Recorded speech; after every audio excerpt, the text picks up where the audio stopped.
मानव पर नजर रखता है भगवान 24 घंटे। मानव भगवान की निगरानी में रहता है 24 घंटे। भगवान कहाँ पे है? बाबा जुमदेव जी ने कहा है कि आत्मा में भगवान देखा है, लेकिन सेवक भगवान को आत्मा में नहीं देखते। भगवान तो निराकार है, निरंग है, निरूप है। उनका वास आत्मा में है। हम बाबा हनुमान जी के माध्यम से उन्हें पूछते हैं, जो कि वो प्रतीक मात्र है। भगवान तो आत्मा में है। और सेवक ये बात नहीं मानता कि भगवान आत्मा में है। भगवान यानी परमात्मा, और परमात्मा का अंश है आत्मा। आत्मा में ही भगवान है और भगवान ही आत्मा है और आत्मा ही भगवान है। वो किसी मूर्त में नहीं, किसी प्रतिमा में नहीं। और मानव के हर एक कर्म को भगवान 24 घंटे निहारता रहता है। जो भी मानव कर्म करता है, जो भी उसके विचार है, जो भी उसकी भावनाएं हैं, हर एक विचार, हर एक भावना, हर एक कर्म से भगवान वाकिफ है। मानव की हर एक विचार, भावना और कर्म को भगवान जानता है, क्योंकि भगवान मानव के आत्मा में वास करता है और कहीं नहीं। और मानव यही गलती करता है कि भगवान को वो प्रतिमा में ढूंढता है। नहीं, बाबा जुमदेव जी ने स्वयं कहा कि मैंने देखा है, गुणों में भगवान देखा है, आत्मा में भगवान देखा है। और सेवक भगवान को आत्मा में नहीं देखते। और यही सबसे बड़ी गलती है सेवक की। जिस दिन से सेवक भगवान को आत्मा में देखना शुरू करेगा, आत्मा को ये भगवान मानने लगेगा, तो तत्व शब्द नियम का पालन करने के लिए उसे परिश्रम करने की आवश्यकता नहीं होगी। अलग से प्रयास करने की आवश्यकता नहीं होगी। खुद ब खुद तत्व शब्द नियमों का वह पालन करते रहेगा और ना ही कोई उसे गलती होगी, क्योंकि उसे पता होगा कि भगवान मेरे हर एक कर्म को, विचार को, भावनाओं को जानता है, उस पर नजर रखता है। और यह बात अगर सेवक को पता चले, तो क्या सेवक भगवान के आगे, भगवान के प्रत्यक्ष में गलती करेगा? भगवान से जो डरता है सेवक, इस मार्ग का सेवक भगवान से डरता है, क्योंकि वो जानता है कि शिक्षा है। यहाँ इस मार्ग में शिक्षा है। भगवान शिक्षा देता है और कोई नहीं। और शिक्षा है तभी तो सेवक तत्व शब्द नियमों का पालन करता है। तत्व शब्द नियमों के आधार पर चलने का प्रयास करता है। अपनी गलतियों को छुड़ाता है, बार बार भगवान को क्षमा मांगता है, माफी मांगता है। क्यों? क्योंकि सेवक जानता है कि भगवान शिक्षा देता है। अनेक देवी देवताओं को पूजने वाले मानव को शिक्षा से वाकिफ नहीं होते।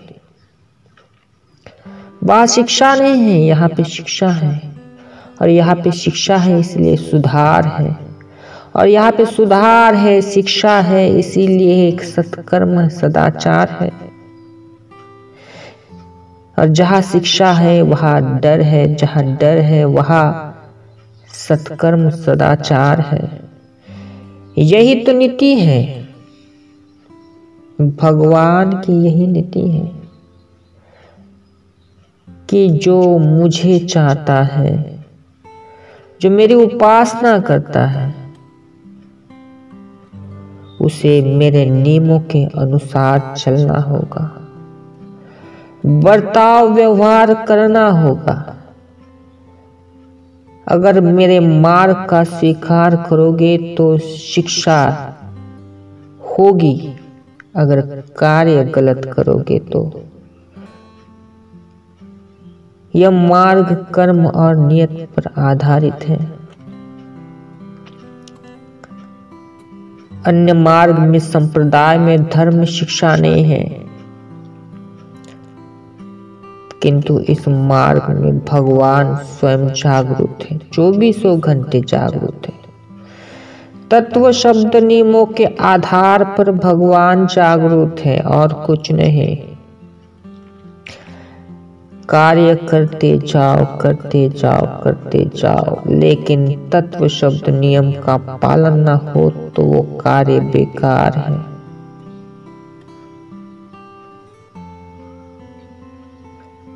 उस कार्य का, उन कार्य का कोई प्रभाव नहीं होगा अगर आप तत्व शब्द नियमों का उल्लंघन करते हो। भगवान कोई मूर्त नहीं, भगवान कोई आकार नहीं, भगवान कोई विकार नहीं। भगवान निर्विकारी है तो उसे विकार कहाँ से पसंद होंगे। भगवान एक शक्ति है,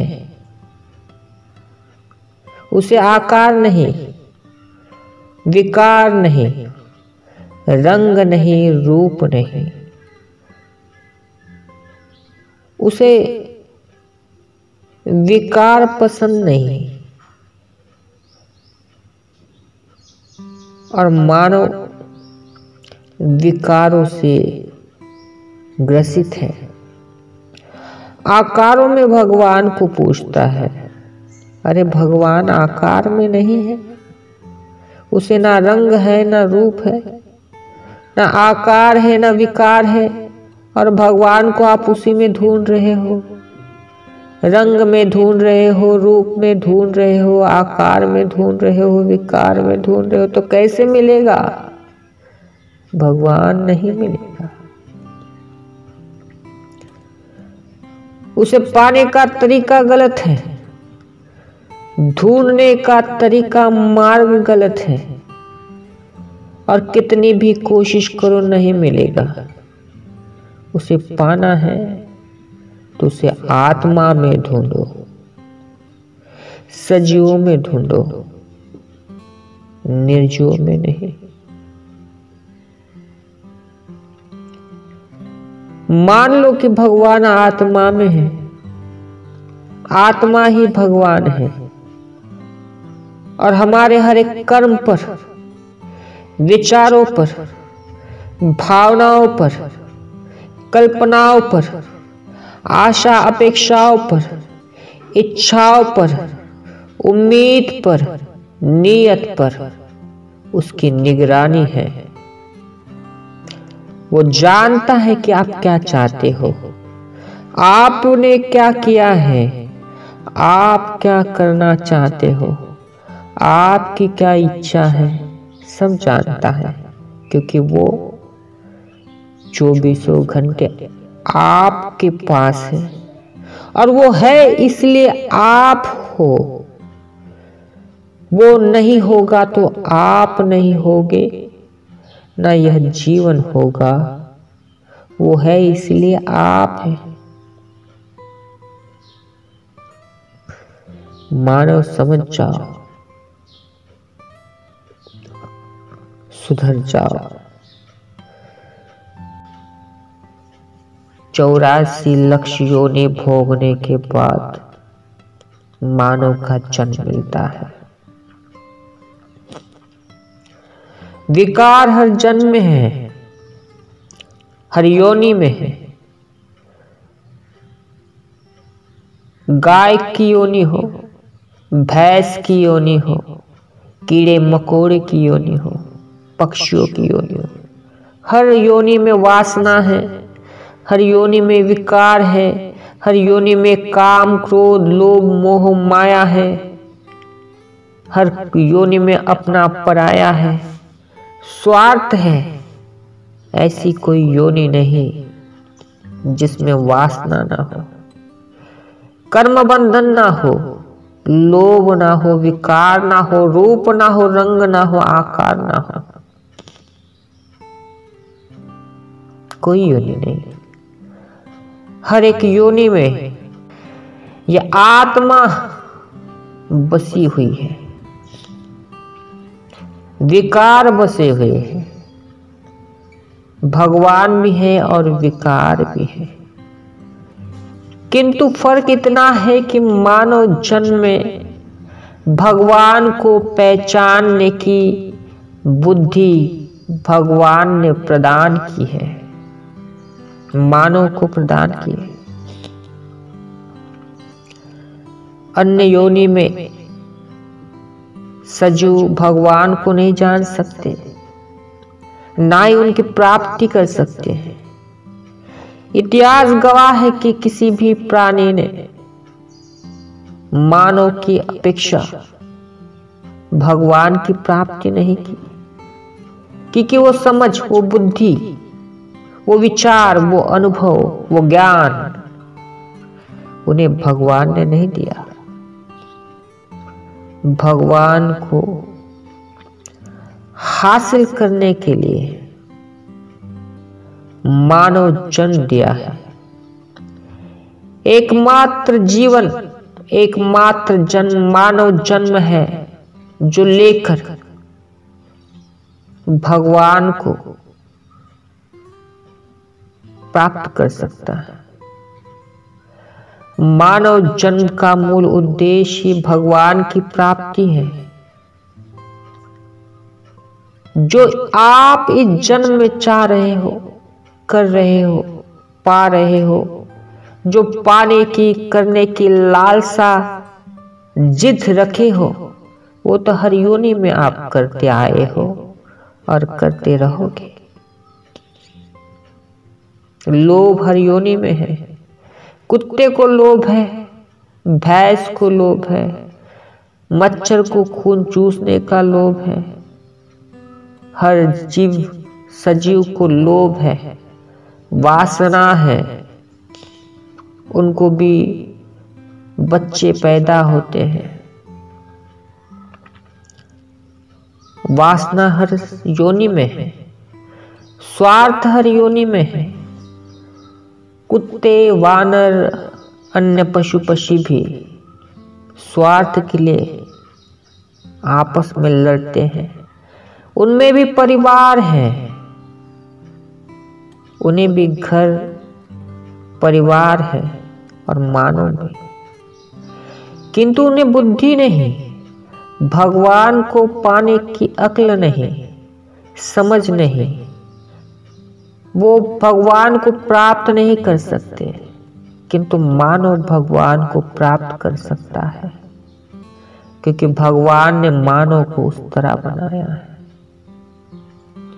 ऐसा नहीं है कि उनमें भगवान नहीं है। भगवान तो आत्मा में है, सजीवों में है। उन्होंने अपने कर्म के अनुसार उस योनि को प्राप्त किया, किंतु ऐसा नहीं है कि उनमें भगवान नहीं है। जहाँ जीव है वहाँ सजीव है, जहाँ जीव है वहाँ भगवान है। जहाँ आत्मा है वहाँ भगवान है, जहाँ भगवान है वहाँ आत्मा है। क्योंकि ये भगवान जो है, ये भगवान पर स्वयं परमात्मा है और इन आत्माओं की उत्पत्ति परमात्मा से हुई है। जिस तरह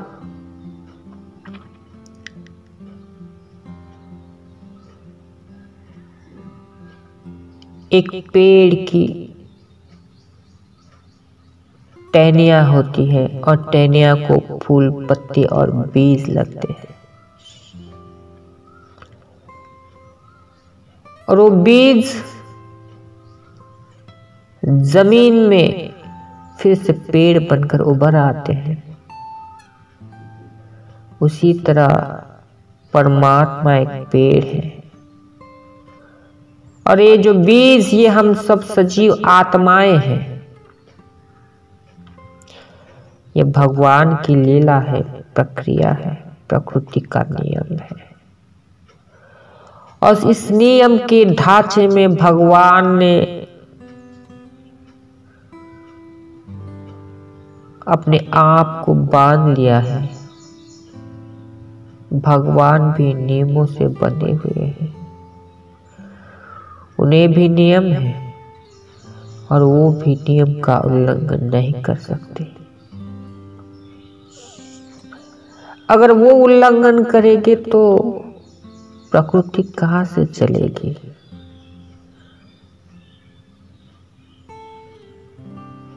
संसार कैसे कार्य करेगा? उसे सृष्टि को चलाना है।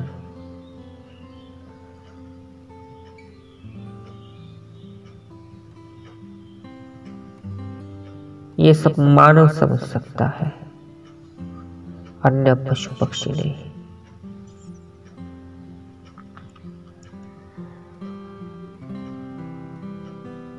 मेरी गिनती है कि मानव सुधर जाए, समझ जाए, संभल जाए, सच्चाई की परख कर ले, सच्चाई को जान ले, वास्तविकता को समझ ले। कहीं ऐसा ना हो कि वो दर दर ठोकरे खाता रहे। मत भागो इच्छाओं के पीछे। इच्छाएं तो हर योनि में होगी, हर जन्म में होगी। बचपन में भी थी, जवानी में भी थी, बुढ़ापे में भी होगी, मरने के बाद भी होगी, मरने के पहले भी है। इच्छाओं को शांत करो, इच्छाओं को त्याग दो। और भगवान आपसे यही चाहते हैं। इंसान जो है, मानव जो है, वो अपनी इच्छाओं के पीछे भागते रहता है। यह आत्माएं अपनी इच्छाओं की तृप्ति के लिए जन्म लेते रहता है। जन्म जन्मांतर इच्छाओं में बंधा होकर इच्छाओं के तृप्ति के लिए, प्राप्ति के लिए, पूर्ति के लिए जन्म लेते रहता है। और ये तब तक भटकता रहता है, तब तक इसकी आत्मा को शांति नहीं मिलती, जब तक उसकी इच्छाएं शांत नहीं होती। सार तो यही है जीवन का कि जीवन इच्छाओं से भरा हुआ एक बहुत बड़ा पोतला है, पोतला जो कभी खाली नहीं होगा। ना हुआ है, ना होगा, ना हो तो उसे त्याग के माध्यम से करना पड़ता है। बाबा जुमदेव जी ने क्या किया? त्याग किया, इच्छाओं का त्याग किया, वासना का त्याग किया, लोभ का त्याग किया, क्रोध का त्याग किया, विकारों का त्याग किया, स्वार्थ का त्याग किया। वो त्यागी है, भोगी नहीं। आप भोगी हो, त्यागी नहीं। जहां भोग है वहां दुख है, वहां इच्छाएं है, वह विकार है और ये हर जन्म में होगा। जहाँ इच्छाएं है वहाँ भोग है, वहाँ भोग, जहाँ भोग है वहाँ दुख है, और ये सब हर जन्म में, हर योनि में होगा, था, है और रहेगा। और जहाँ इच्छाएं नहीं वहाँ भोग नहीं, वहाँ रोग नहीं, वहाँ दुख नहीं। भगवान भी ऐसे हैं। भगवान विकारों से परे है। ना उन्हें लोभ है, ना क्रोध है, ना अहंकार है, ना मोह है, ना माया है। ना उनके लिए कोई अपना है, ना कोई पराया है। बस उन्होंने जो नियमों का, तत्व शब्दों का, विधि का निर्माण किया है, उन नियमों के अनुसार वो संसार को चलाना चाहते हैं, ताकि ये सृष्टि, ये संसार बना रहे। मानव को ये जानना अत्यावश्यक है कि भगवान असल में है कौन और वो क्या चाहते हैं, उनके नियम क्या है, और आप क्या कर रहे हो। बड़ी मजे की बात है और सुनकर भी आप आश्चर्य में पड़ जाओगे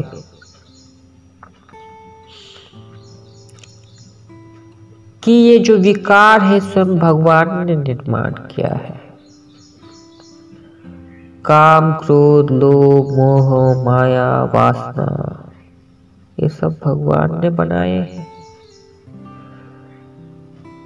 और आत्मा भी भगवान की है। विकार और आत्मा एक जगह है। आपके पास आत्मा भी है और आपके पास विकार भी है, और दोनों भगवान के ही हैं। फिर क्यों भगवान अगर चाहता है कि मानव इन विकारों से मुक्त हो, तो भगवान ने इन विकारों को क्यों दिया? सवाल बड़ा गहरा है, लेकिन इसका रहस्य काफी बड़ा है।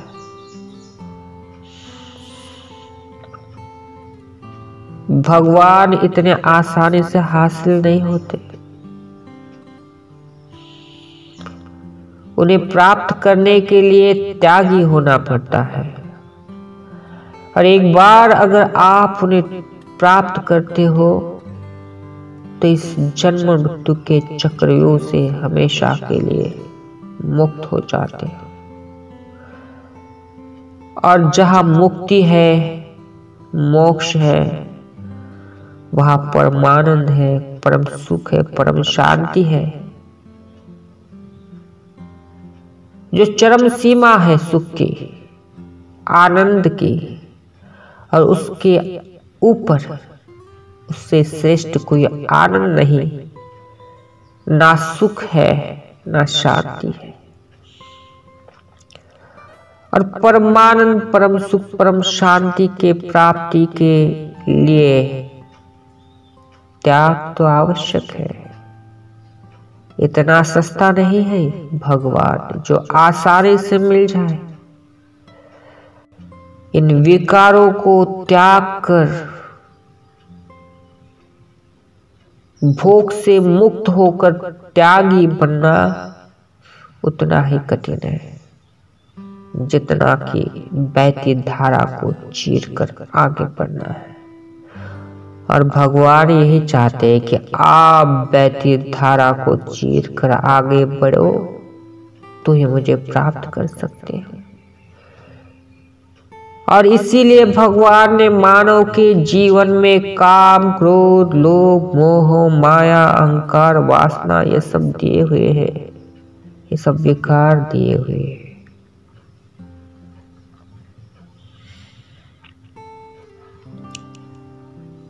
खेल या लीला निराली है ये।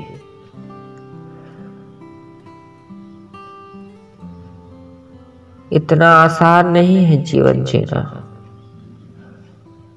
अगर आप खुद चाहते हैं कि संसार की इस चक्रव्यूह में फंसे रहे तो विकारों को अपनाओ, विकारों के शिकार बनो, कोई दिक्कत नहीं। जैसा कर्म वैसा फल मिलेगा। अगर आप इस कर्म बंधन में बने रहोगे, विकारों में जियोगे, वासना, काम, क्रोध, लोभ, मोह, माया, अहंकार में फंसे रहोगे,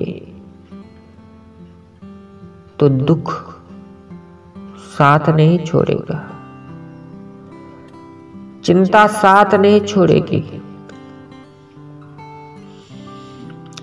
अशांति सदैव आपके साथ रहेगी।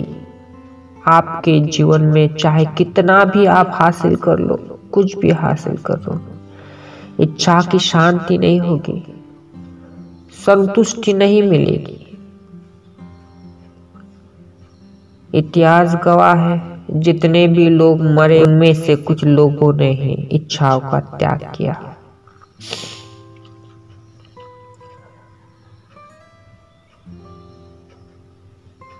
सूत्र तो यही है कि इच्छाओं का त्याग करो, इच्छाओं की शांति करो, आत्मा को शांति मिलेगी। और जब आत्मा को शांति मिलेगी तो भगवान आपको शांति देगा। सीधा सरल सूत्र है।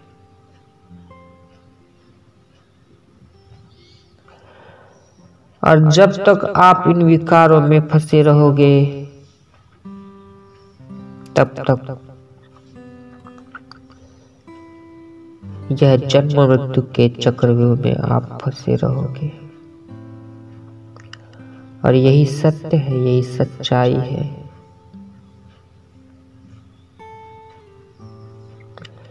इस सच्चाई को कोई बदल नहीं सकता। जिंदगी कितनी भी जी लो, इच्छाएं पूरी नहीं होगी।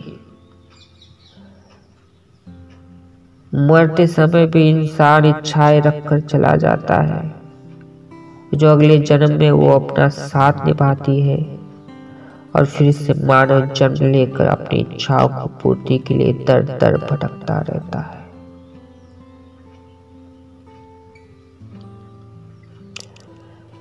जहाँ इच्छा है वहाँ अशांति है, दुख है। जहाँ इच्छा नहीं वहाँ कुछ नहीं। सब खेल इच्छाओं का है।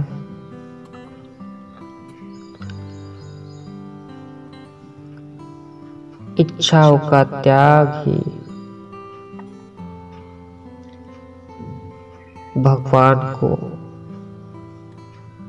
प्राप्ति करवा सकता है। बाबा जुमदेव जी ने वही किया, इच्छाओं का त्याग किया है।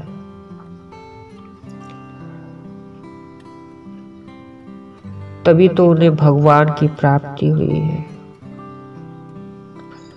दुष्कर्मों का त्याग किया है, तभी तो उन्हें भगवान की प्राप्ति हुई है।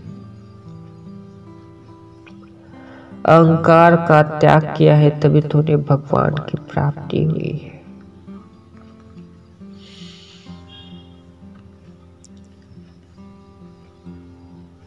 कुछ भी हो जाओ, पूरी तरह से भगवान को समर्पित कर दो।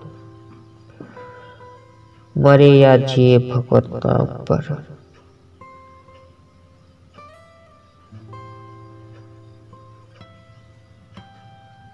मार्ग में तत्व है, शब्द है, नियम है, 4 तत्व है, 3 शब्द है, 5 नियम है, लेकिन सबका सार एक ही है, एक तत्व।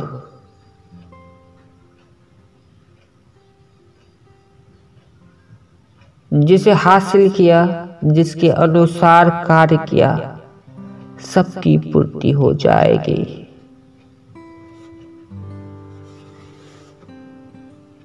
और वो तत्व एक ही है, मरे या जिए भगवत नाम पर। तो चाहे मर या जी, लेकिन भगवान के नाम पर मर। भगवान के नाम पर मरना यानी भगवान के पसंद के कार्य करना, सत्कर्म करना। चाहे तुम्हारा विरोध हो, तुम्हारा तिरस्कार हो, तुम्हें दुख मिले, तुम बीमार पड़ो, तुम मरने के कगार पर हो, कुछ भी हो जाए, पर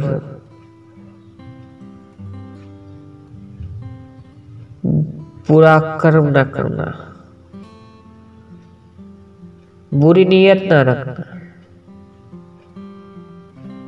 सत्कर्म करना, सदाचार करना, सत्व्यवहार करना, अच्छी नीयत रखना। कुछ भी हो जाए, कोई मारे, उंगली उठाए, गाली दे, सह ले सब, पी ले, कुछ भी करे, तू कुछ मत कर। जो तो काटा बोए तो ही बोए तो फूल, तो ही फूल तो फल है, तू मत बोए त्रिशूल। यही तो धारणा है, यही तो नियम है। कोई कुछ भी कहे, कुछ भी करे, सह ले, चुप्पी बनाए रखे, शांति से निकल जाए, पर उससे झगड़ा ना करे। यही भगवान चाहते हैं, यही भगवान के नाम पर मरना है।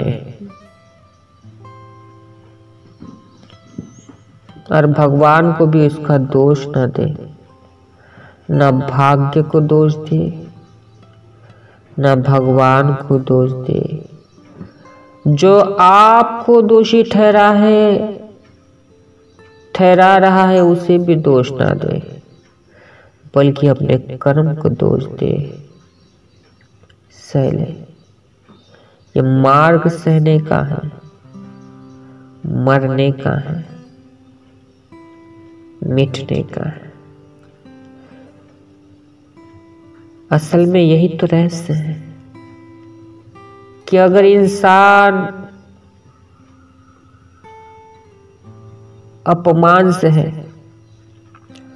दूसरों की घृणा सुने, तिरस्कार सुने, दूसरों का मार सुने, उसे दुख ना हो, वो चाहे बीमार हो, दुखी हो, कष्टी हो, अपयशी हो, दुर्भागी हो, उसे दुख ना हो,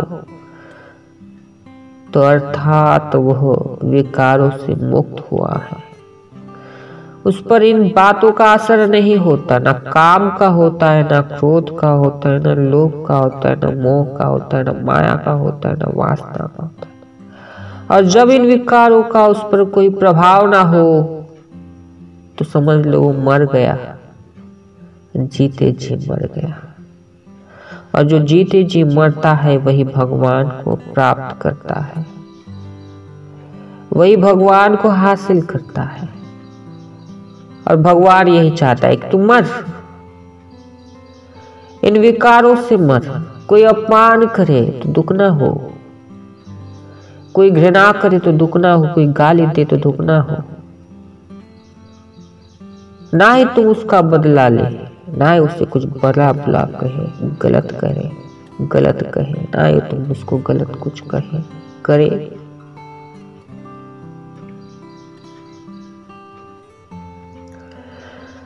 किसी के अपमान का, घृणा का, क्रोध का तुम्हारे ऊपर असर ना हो, तुम पर दुख आए तो दुखी ना हो।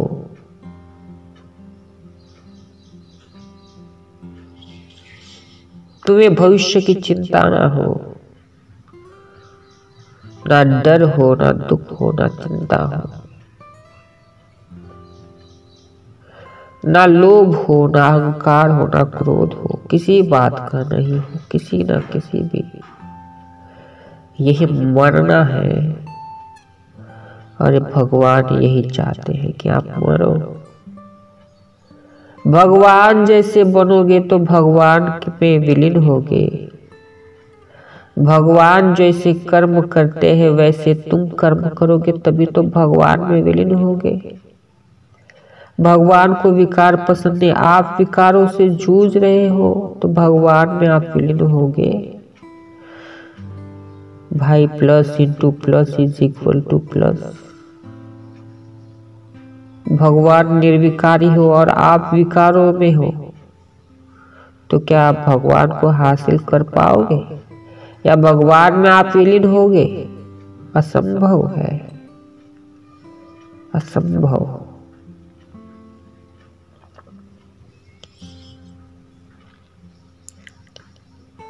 सच्चाई को जानो, परखो।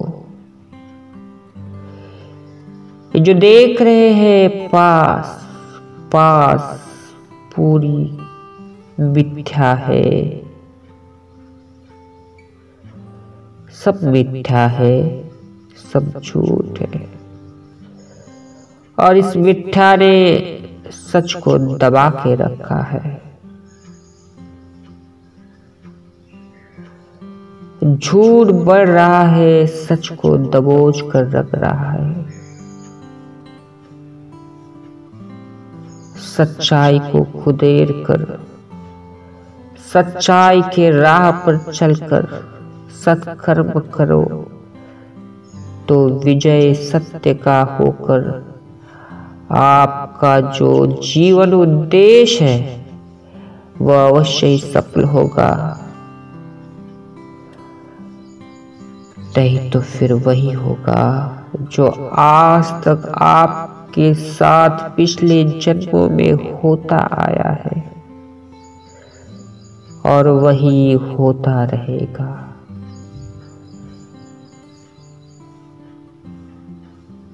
वही होता रहेगा।